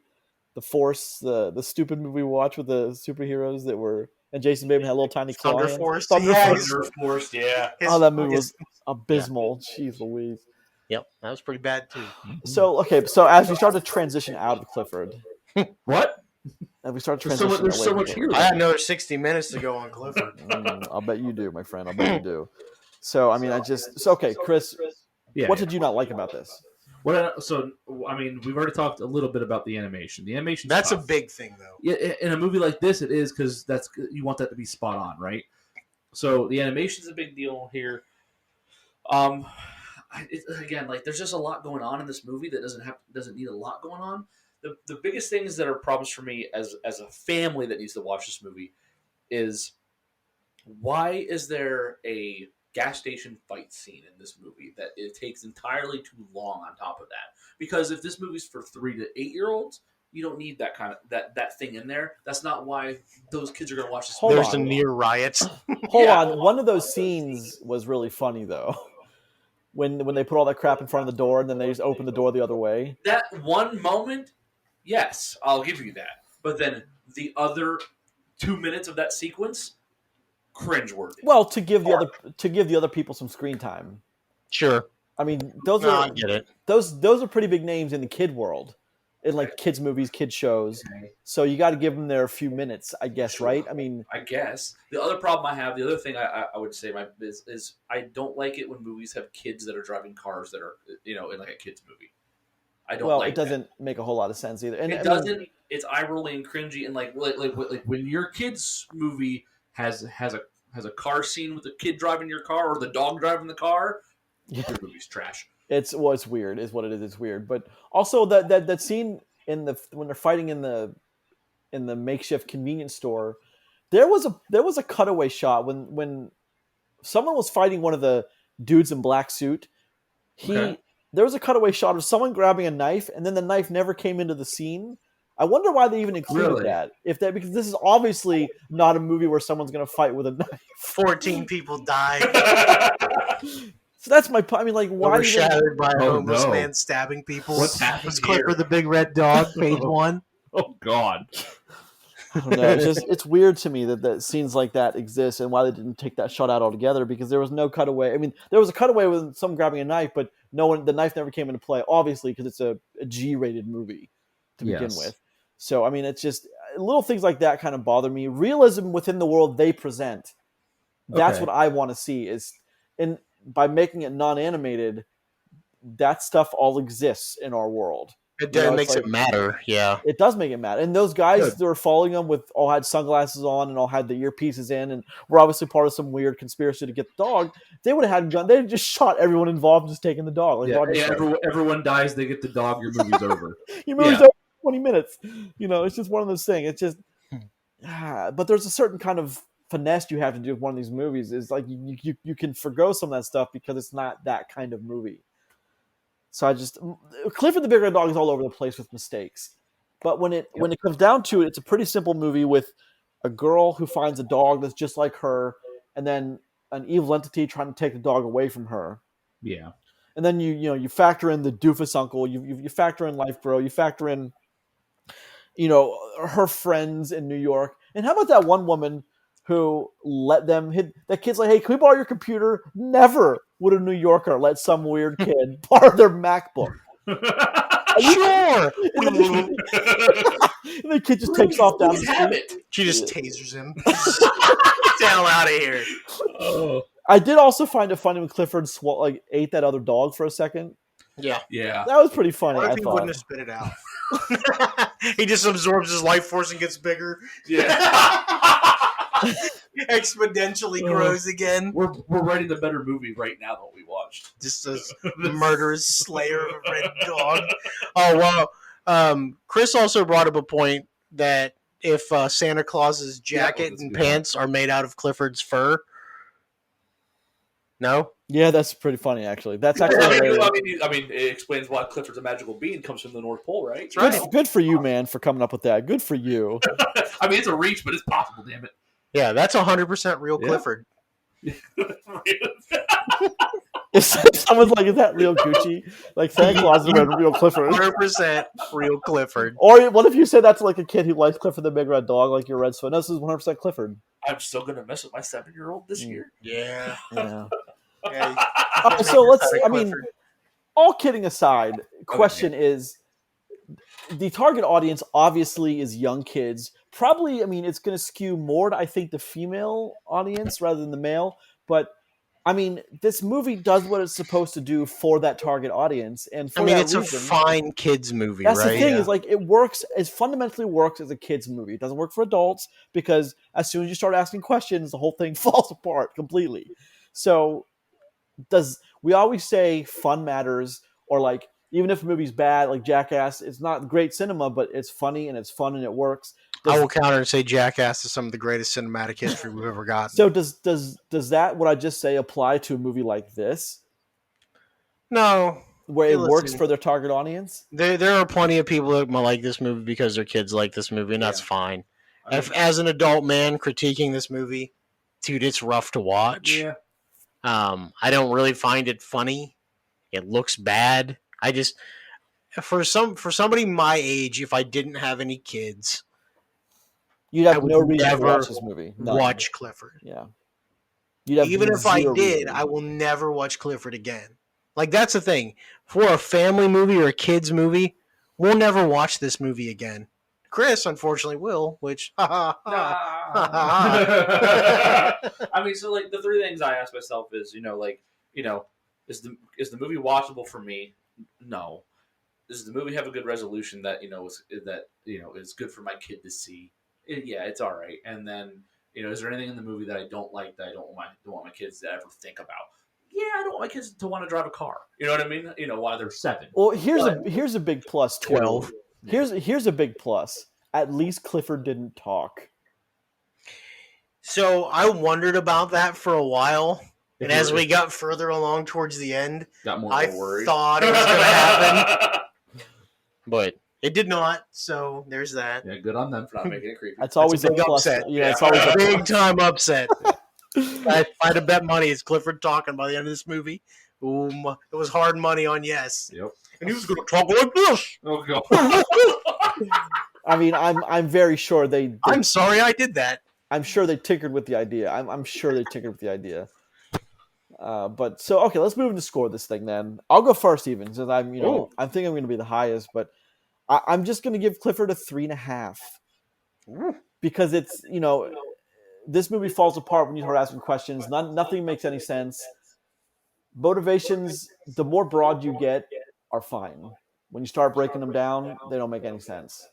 But Yeah. I mean, it's an enjoyable enough movie for kids, so 3.5. 3.5, huh? Want me to go or you want to go? I'll go. Go ahead. This movie's tough to watch as an adult man. This movie's tough to watch as a family for the adult part of the audience. It's fine as a kid's movie, but from my viewing perspective and the people that listen to the show, it's probably going to be a little bit a more tougher one. If you like Clifford, good for you, but this is a hard 2 for me. I never want to see this thing again, and I'm gonna have to. You may not have to hear it or watch it, but you're gonna hear it. In your periphery, you're going to hear Clifford bounding through. I'm gonna be reminded Central Park. of its existence. So I guess that means it's me.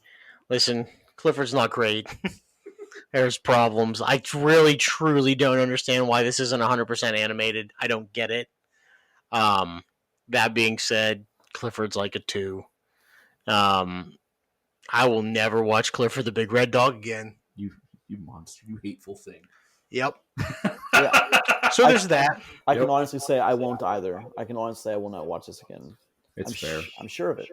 All right, let's talk about the other movie that is also. That's way better than this. That's a tough one. Goodbye. Ooh, are we split? Yeah, we No, I are. don't think so. No, Not as I much mean, as you'd like to think. All right, Red Notice, Netflix. Let's look at the tomato meter. 35%. Yeah, that's about right. Audience score. Audience score 92. Now, bear in mind, Clifford scored higher in both of those categories. Yep. So there's that. Those are facts. Now let's talk about Red Notice, Roger. No, All actually, right. let me- So Red Notice stars Ryan Reynolds, Dwayne the Rock Johnson, Gail Godot, and a caveat of other people who are unimportant. So the real short version of this movie is it's some weird heist / Indiana Jones movie. And I don't know if it's good at either one of them. So there's that. We start off as an art thief and end up trekking through the jungle looking for Nazi gold, basically. Right? That is accurate. How we get from point A to point C really leaves a lot to be desired. Really leaves a lot. All right. Directed by Rawson Marshall Thurber and, of course, Dwayne The Rock Johnson, Ryan Reynolds, Gal Gadot. You would be hard-pressed to find another trio of people that would fit this movie that are more bankable and likable right now in 2021, where we are right now. You'd be hard-pressed. So I'm sure when Netflix put this together, they were like, yes, slam dunk, let's do this. Gal Gadot and Ritu Arya as the Inspector Urvashi Das, and Christopher, I'm not even going to try to pronounce his name, Diamantopoulos as Sotto Voce. Good. Let's talk about the Netflix original that is Red Notice. Okay, we start off getting a definition of what Red Notice is. Red Notice is the most wanted They're criminals. most wanted by Interpol. Yes. Most wanted by Interpol. Short version. And we start with this. I did like that they actually used Interpol, which would be the Yeah. correct agency for this. Yeah. Good on them. They did their research. Well, I mean, that's not hard to. Definitely a question mark at the end of the Upwards inflection, definitely. So, I mean, we start off with this weird description of the Red Notice. Then we go into Cleopatra, the Egyptians. There's 3 eggs, which may or may not exist in real history. I don't know. But we have these 3 eggs. They went missing. 2 of them have been found. The 3rd one's been lost to the ages.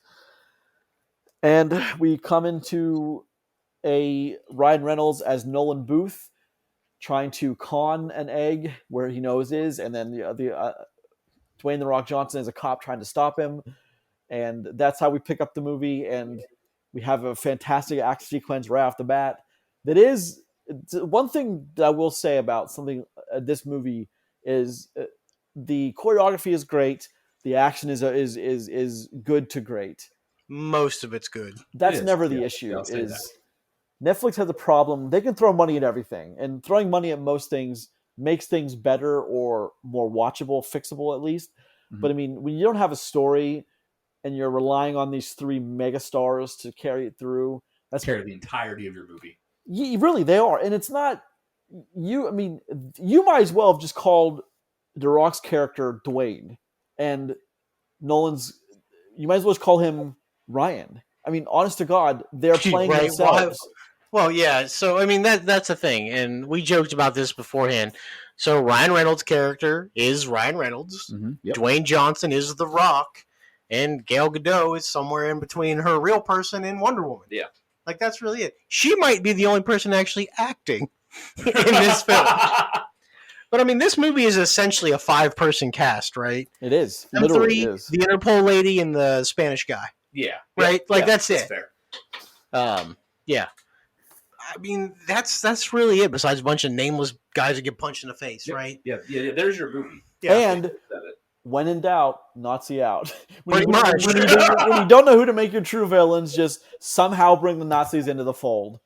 but this one does somewhat follow at least lore that some people Well- believe to be true. It is a semi plausible story, Because which is the best way to put it, right? Because Yeah. listen, there's been things like that have been brought up for years and years. That there's all kinds of hidden Nazi memorabilia down in Argentina. Yeah. Actually, there was a theory around for a really long time that Hitler wasn't actually dead. He was living out his life in Argentina. That was a real big deal for a lot of people for a long time. Yeah.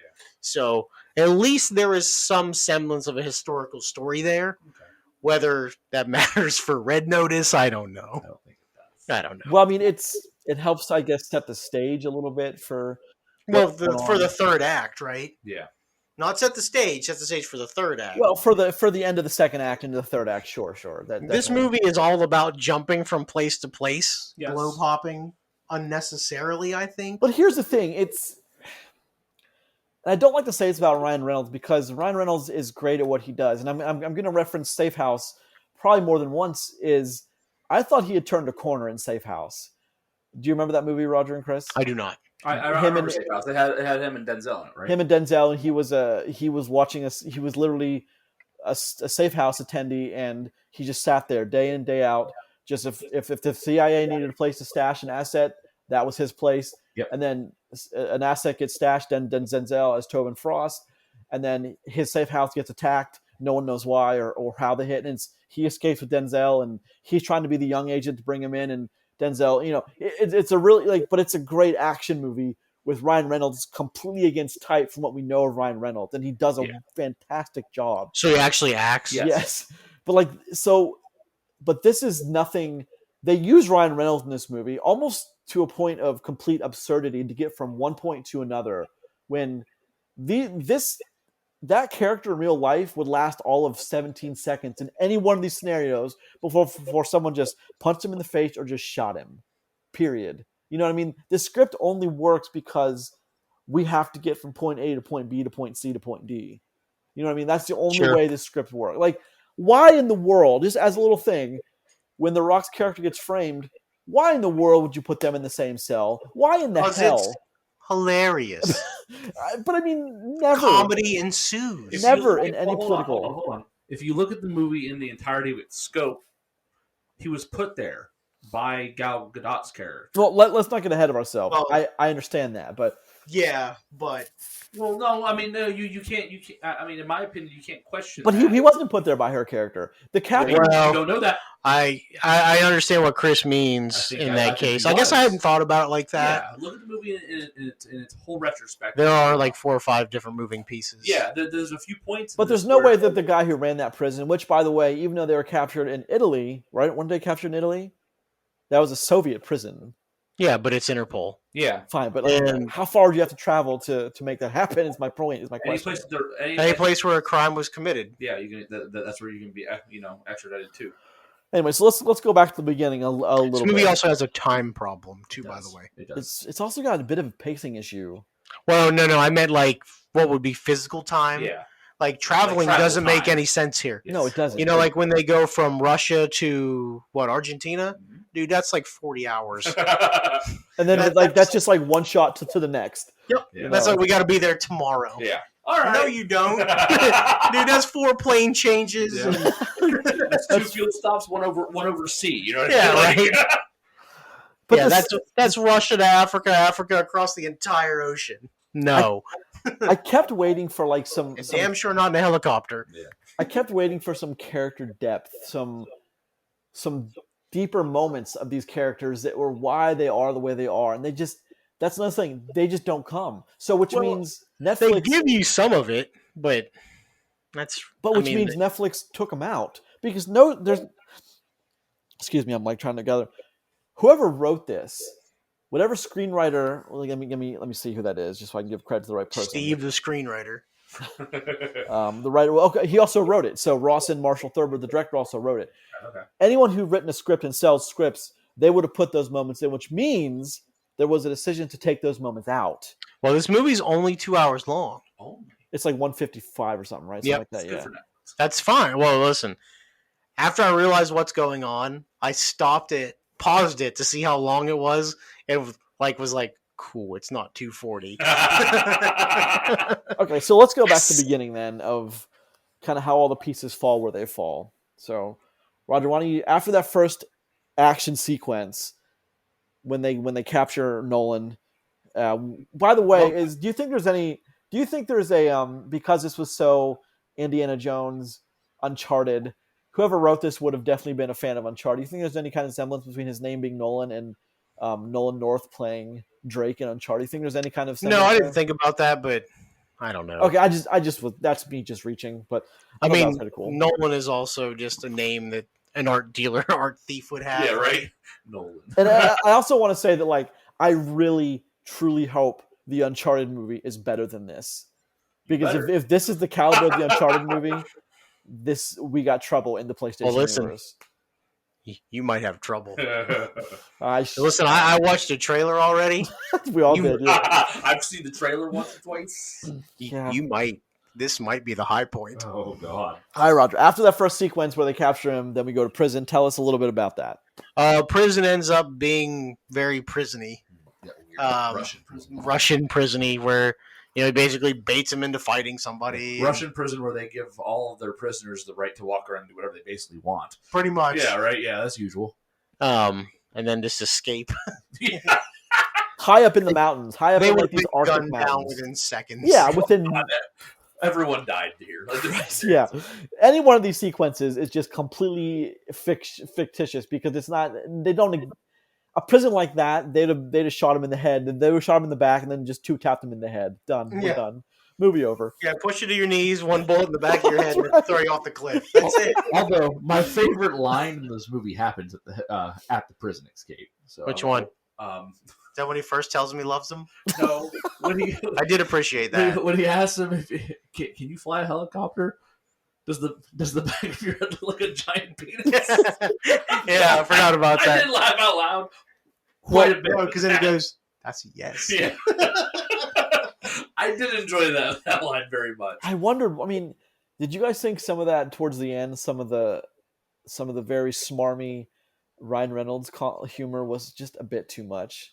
Well, they let him. I guarantee you, they're like, "Hey, you do what you do. Yeah, do your thing." Yeah. Because if we don't like it, we'll cut it out. So there's probably like a blooper reel, like 40 minutes of that shit, right? Yeah. Him saying ridiculous one-liners. Like I want to see that because I know The Rock is just cracking up the entire time they're on set. Then at that point, Yeah, I'm sure they had fun making this movie. more than likely. But here's the thing: it doesn't translate very well. There are some funny moments, but by the end, like Grayson's saying, I'm kind of done with it. Well, and here's the thing: I don't think the actors in this or how they do is an issue. I think it's just the movie's story and the script. I think that's where the problem is, and it's even to where the point where they like letting Ryan Reynolds go. That's all they had.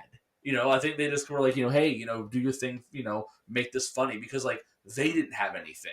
Yeah. And I think that's the problem with this movie because I think the chemistry on screen was fine between the three of them. Well, they worked fine They together. were great. No one's bad in this movie. Like, there's not a point where like, oh God, like there was no real tough acting moments. They all look like that. They had a good time with this. I'm sure they did. It's the story that they're telling and the way that the script is written that's bad. Well, let's talk about let's talk about the story is duo. the bad part of this movie. Well, but let's talk about the duo of the big muscle-bound dude who's kind of just like annoyed the whole time, and the skinny, fast-talking guy who's like making quips all the time. That just works. I mean, look at David Spade and Chris Farley. Even though Chris Farley wasn't a muscle-bound jack dude, but he was the bigger dude that was dumb, and Spade was the tiny dude who was a smart ass and always got punched in the face. I mean, that worked. But like this is kind of like that. It's another kind of comedy duo that work. I mean, what's that movie with what did Kevin Hart and Chris Rock? What was that Central Intelligence? Wasn't that Chris Rock and Kevin Hart? Chris Rock or CIA or something? CI or Central Intelligence? Dwayne Johnson. Sorry. Dwayne Yes. Johnson and Kevin Hart. Central Intelligence. Yeah, but like that also worked in that one too. Like that, the small guy who made quips and the big muscle guy who just punched him in the face when he talked too much. It also works in Jumanji. Jumanji, yes, of course. But how much of that can you take before? I mean, all of the human element is drained. There's never a human element in this movie. Never.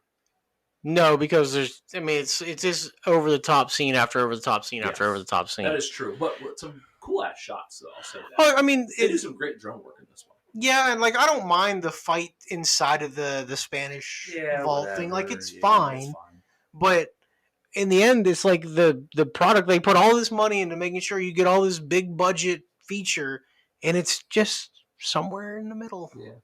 Like the story's never very good. There's no real peril. Yep. You know, at no point did I think anybody was going to die. No, yeah. Right?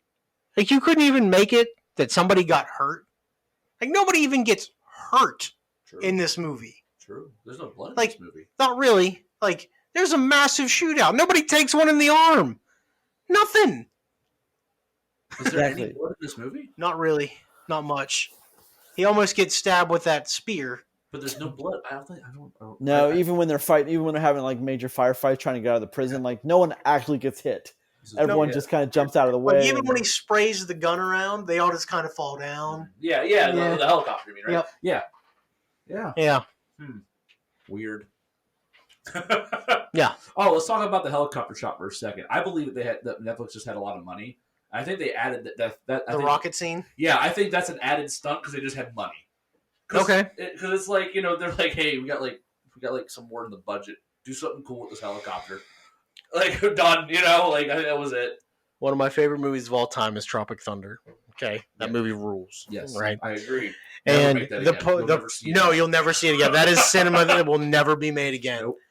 But the scene in there where they're first talking about how much they're going to spend using that money on that first scene, he's like, "I'm gonna light this jungle up with some tiger bomb on his nuts," and he just hits it, and all those bombs explode. Yep. That's some asshole at Netflix. Like, do it.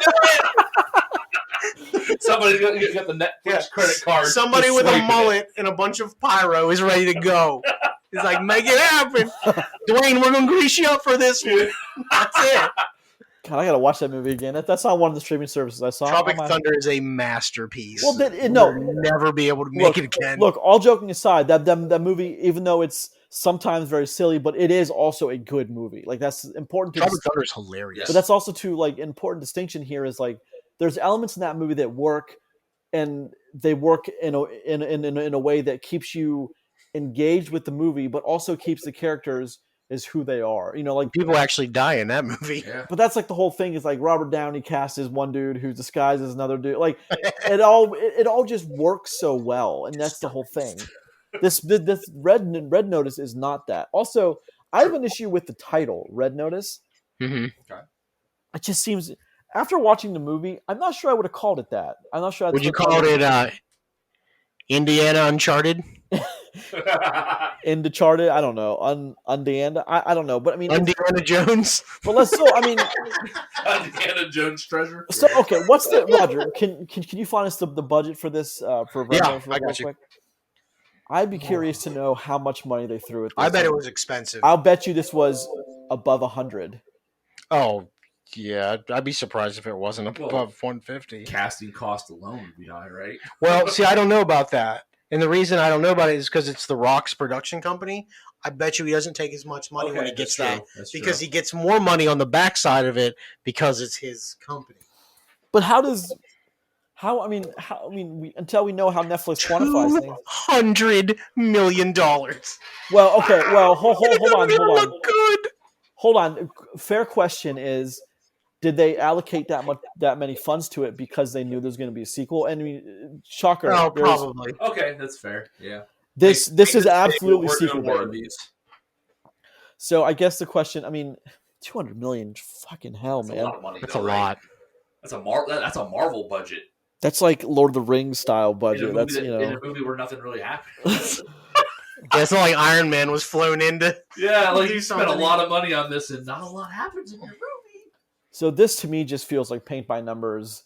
Netflix by now knows exactly what people want, and they know how to get it out of them. I was Well- gonna say, so like we talked a little bit about like what's important in this movie, and how what's important in Netflix. There are 3 huge stars in this movie, just huge right now. Your movie doesn't have to have great substance, right? It's just got to be big enough for people to watch it. I think that's all that. Well, that's all this and you is. see, Netflix is really pushing the Netflix party thing, and I've seen more and more posts about this on social media. And my friends and I do it. We try to do that once or twice a month. We all kind of sit around a computer and we start a movie, and we're all just typing in the comments, just having a good grand old time. Sometimes we enable talk. We just take the sound out. We just have fun laughing through it. But that's the thing is like, so this movie is a perfect thing for the Netflix party thing. This is a perfect movie for that.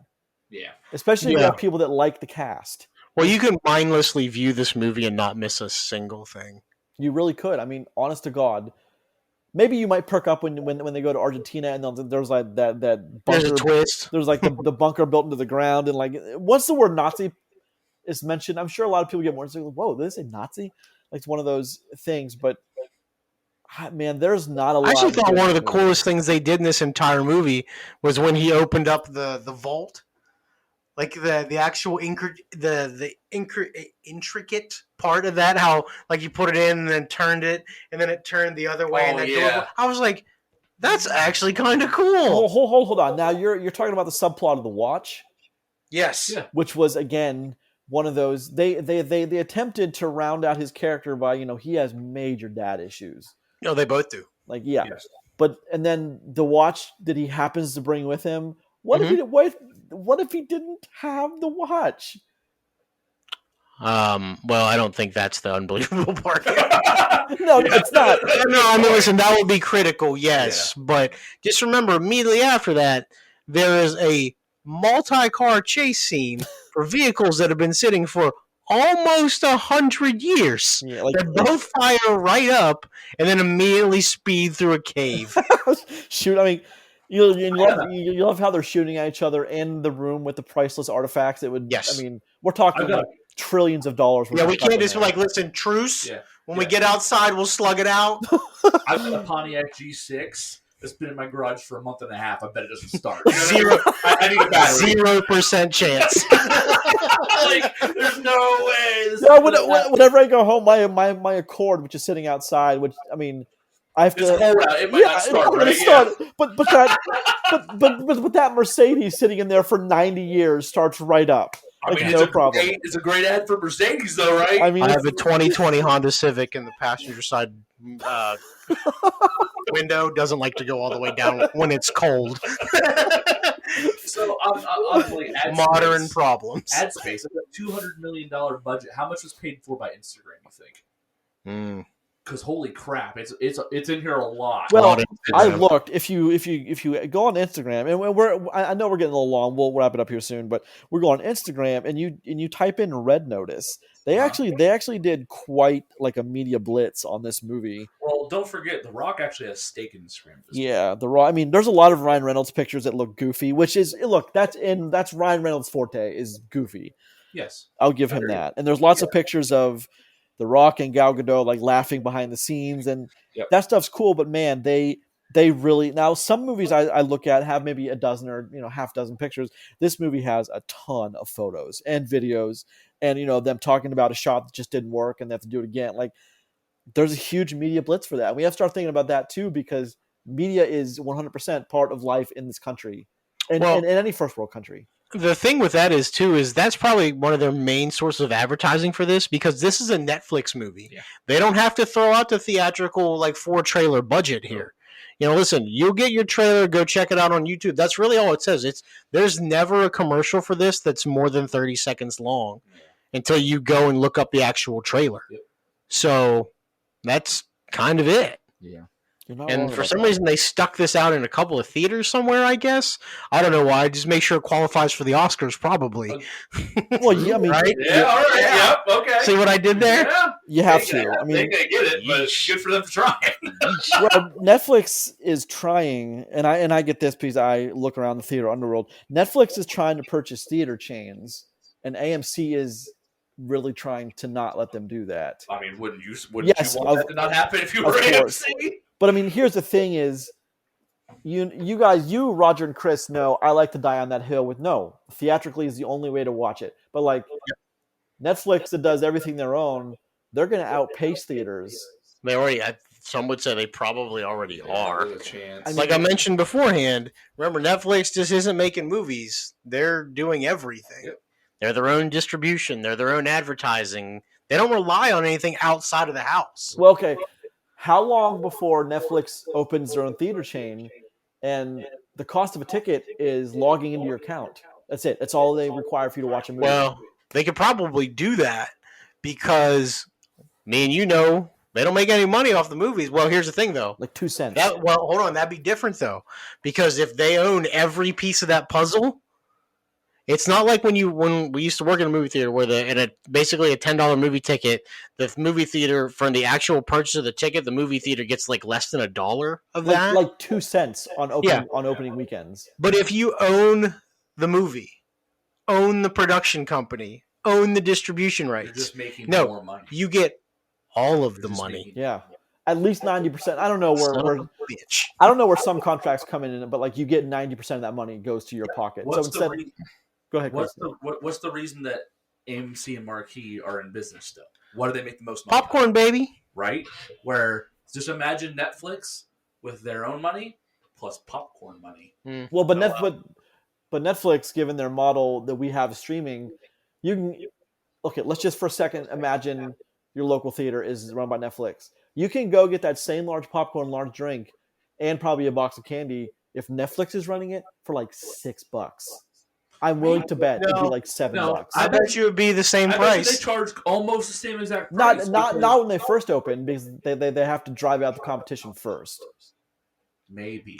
Not if the movies only require you to have an Yeah. account. Yeah. Good point, I guess. So like ticket prices won't matter to them. But the concessions where they make the most money, That'll sure matter. Yeah, they'll just keep that rolling because that's what. So if it's what people are used to paying, they're not going to come in much lower than that. There's no way. No, you come in and market Yeah, right at it. exactly.